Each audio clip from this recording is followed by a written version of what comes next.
In this video, we are going to learn about the tRNA structure.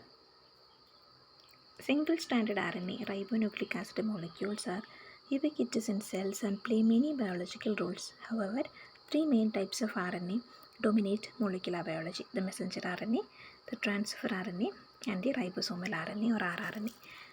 They all participate in the biosynthesis of proteins. The mRNAs contain the sequence of nucleotide triplets or codons in which will be read by tRNAs during the translation process on the ribosomes, of which tRNAs constitute central components.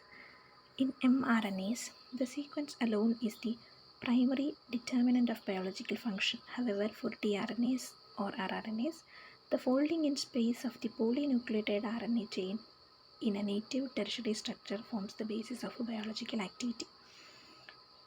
So, folding in space of the polynucleotide RNA chain in a native tertiary structure forms a basis of biological activity.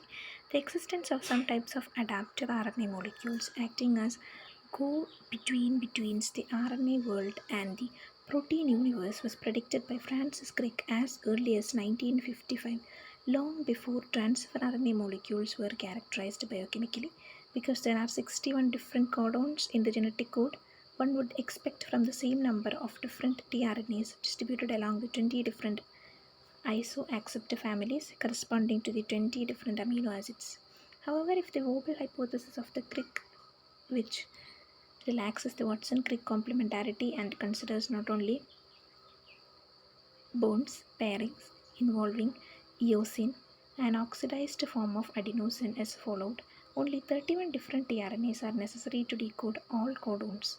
32 in the additional initiator tRNA, Crick in 1966. The recent sequencing of whole eubacterial genome has revealed that the number of tRNA genes varies between 33 in Mycoplasma genitalium, a parasitic bacterium with a minimal genome, and 88 in the germ-positive bacterium Bacillus subtilis, with most being between 4 and 46. It should be added that the copy number of tRNA gene can be as high as 4 and that some tRNA variants present nucleotide charges outside the anticodon. This in Escherichia coli, the 84 tRNA genes code 45 tRNA species with only 41 tRNAs having different anticodons.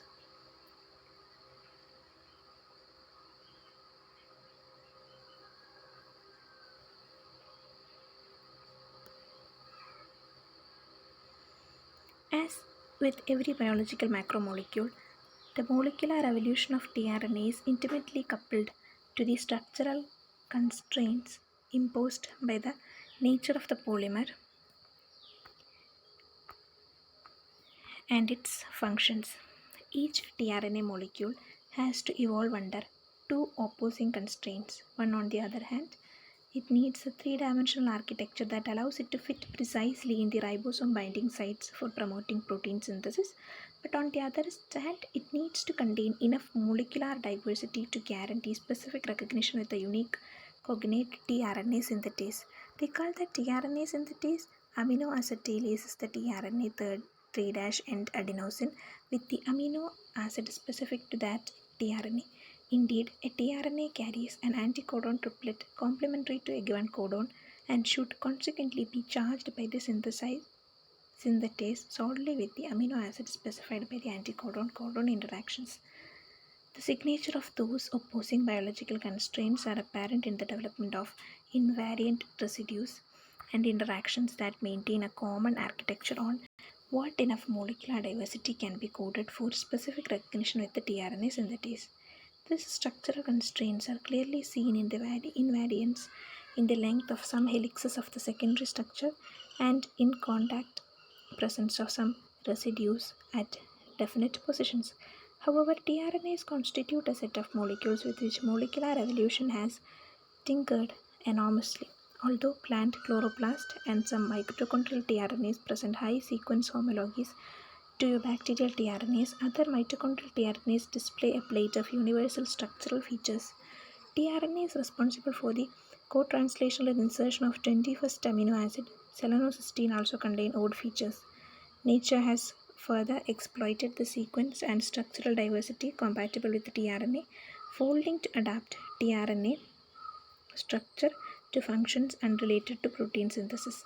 For example, a special tRNA charged with the glutamic acid is used during chlorophyll synthesis in plants, while another tRNA changed with the glycine necessary for peptidoglycan synthesis in bacteria.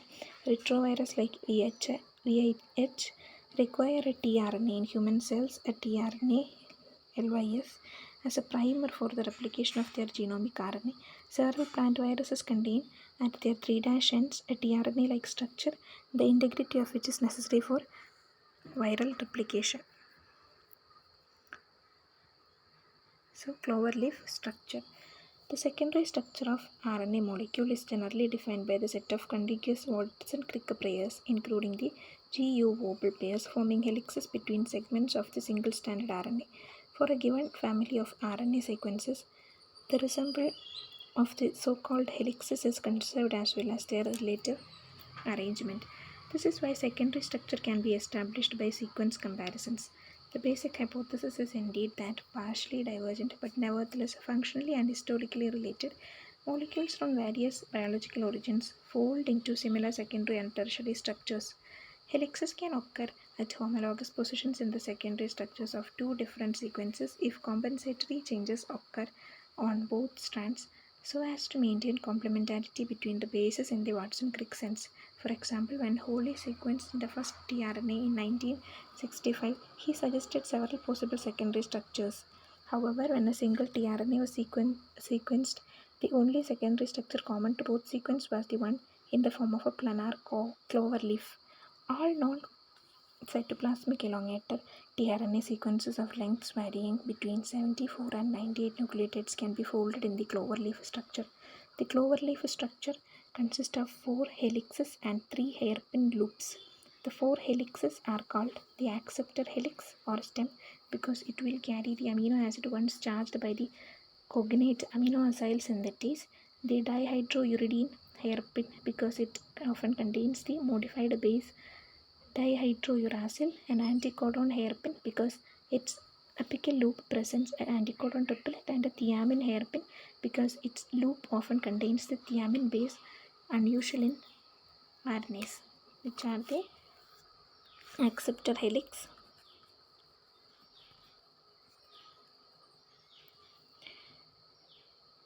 and the dihydrouridine hairpin, dihydrouridine hairpin, and anticodon hairpin, and the thymine hairpin. Universally invariant and semi-invariant bases. Alignments of tRNA sequences equivalent to inserting tRNA sequences on the cloverleaf template reveal positions that are always occupied by a single type of base invariant and positions that are occupied either only by purines or by pyrimidines semi-invariant.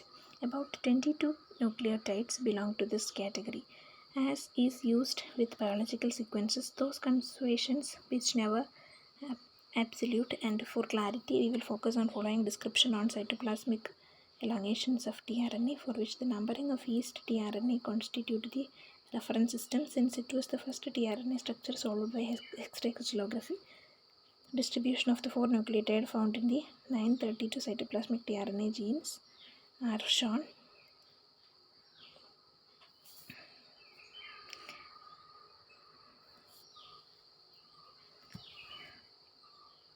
Watson and Crick secondary pairs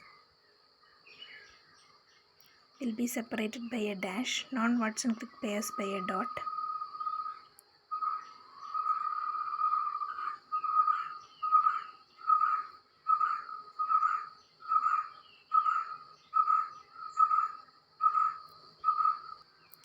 Separated by a dash, non-Watson Crick pairs by a dot, and the third base of triplets will be separated by the 3 dots from the interacting secondary base pairs on the side of the contacting base.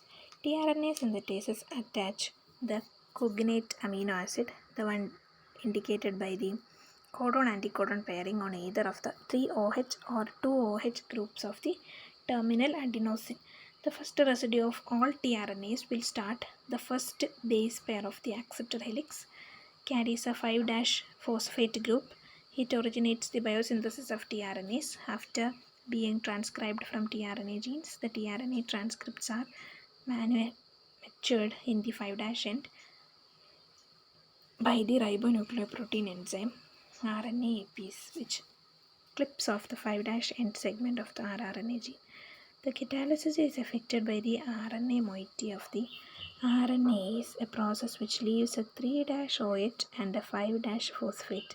The maturation of tRNA is very complex and require a great number of enzymes since tRNAs are categorized by the presence of several modified nucleotides.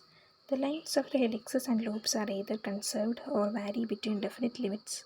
The distribution of the four Watson-Crick pairs between helices is not uniform. For example, the acceptor helix starts in the 3/4 of sequences with a G1 to C72 pair and ends very rarely with a C7 G66 base pair. The D helix also frequently starts with a R10 Y25 followed by a Y11 R24 base pair and ends in half of the sequences with a C13 and G22 pair. The conservation is very strong for the last base pair of the thymine helix, which is not always G53 to G61.